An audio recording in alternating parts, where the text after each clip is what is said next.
Salut les sportifs, c'est Hermano, vous êtes sur la chaîne YouTube où je vous raconte mon quotidien de runner et mes préparations pour le marathon et peut-être d'autres préparations qui viendront fin d'année 2019, début d'année 2020. Un petit clin d'œil à vous les amis Seb et Hadj. Aujourd'hui, je suis sympa, je vous bonifie de 2 vidéos. Enfin, plutôt, je n'ai pas fait de vidéo hier pour les 2 entraînements que j'ai pratiqués. Et bah du coup je me rattrape aujourd'hui. Donc cette vidéo-ci, c'est pour vous faire un petit compte rendu des entraînements d'hier. Hier, note pour plus tard, ne pas oublier, même lorsqu'il te dit qu'il est malade, blessé, fatigué, pas en forme, enfin tous les termes que vous pouvez imaginer, un ultra trailer reste un fichu ultra trailer. J'ai passé un super moment avec Michael que j'ai croisé dans le vestiaire du bureau avant de partir courir à l'improviste. En fait, on n'avait pas prévu de se rencontrer. Il est rentré dans le vestiaire quand j'étais en train de me changer aussi. Et je lui ai demandé ce qu'il allait faire comme sortie aujourd'hui. Et il m'a dit, bah, je viens avec toi. Ok, donc j'ai essayé de le prévenir en lui disant que moi j'étais vraiment pas en forme, que j'étais en phase de remise en forme post arrêt marathon, post accident, post tout ce que vous voulez, et que donc je ferais ni long parce que j'avais pas beaucoup de temps, ni rapide. Et il m'a assuré qu'il se mettrait à mon rythme et qu'il appuierait pas trop fort. Ouais, ça c'est en théorie, parce qu'en réalité, le cochon, on est descendu sur le parcours que j'ai pratiqué toute cette semaine et la semaine dernière au bord de l'Alzette pour ceux qui connaissent à Luxembourg, parce que il fait bien plus frais et on est bien plus couvert au niveau du soleil. Donc on est descendu sur un petit kilomètre.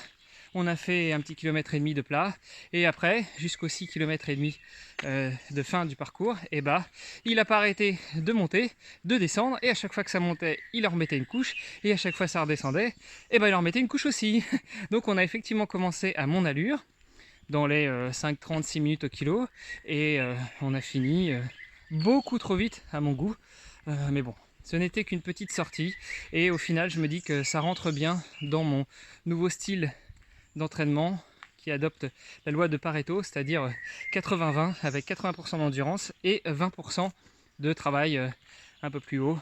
Tout ça pour faire redescendre les seuils, réhabituer le corps, perdre du poids et me lancer dans une nouvelle préparation qui devrait commencer courant juillet. Voilà, sur ce, c'était le compte-rendu de la séance du midi. Et puis, le soir, c'était prévu, je vais arrêter de marcher, comme ça je reste à l'abri, parce que sinon je vais sortir du bois et je vais avoir un peu chaud. Donc je prends quelques minutes pour vous parler encore. Le soir, Hadj, mon ami parisien qui prépare l'Ironman de Francfort, et Sébastien, qui est expat parisien ici à Luxembourg, qui va aussi aller à Francfort, plus Gabriel, mon ancien sparring partner sur le marathon de Rotterdam, qui prépare aussi un Ironman, mais pas Francfort, qui prépare Vitoria-Gasteiz en Espagne, la première édition cette année.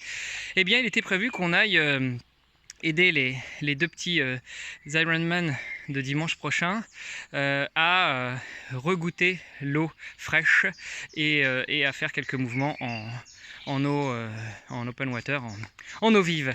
Donc, séance au niveau du camping de Rosport, super spot, pas très loin de chez moi, à une demi-heure de Luxembourgville. Là on nage dans la rivière qui est la Sûre.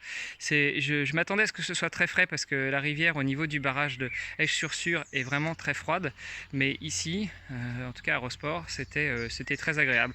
Limite le néo était de trop, mais bon, l'objectif c'était de tester les sensations si dimanche à Francfort ils ont droit au néo. Donc on a fait pas loin de 1500 mètres de néo, de nage en néo, avec Paul, mon entraîneur qui coachait, et puis tout ce petit monde qui s'amusait un peu. J'étais dans la souffrance, un truc de fou. C'est là que je me suis rendu compte qu'avoir arrêté la natation si longtemps ne me fait pas forcément du bien, et qu'il va y avoir beaucoup de travail pour reprendre l'entraînement en triathlon, si je veux m'aligner sur des compétitions l'année prochaine. Voilà, allez sur ce, je vous embrasse et je vous dis à plus tard pour de nouvelles aventures. Salut les sportifs!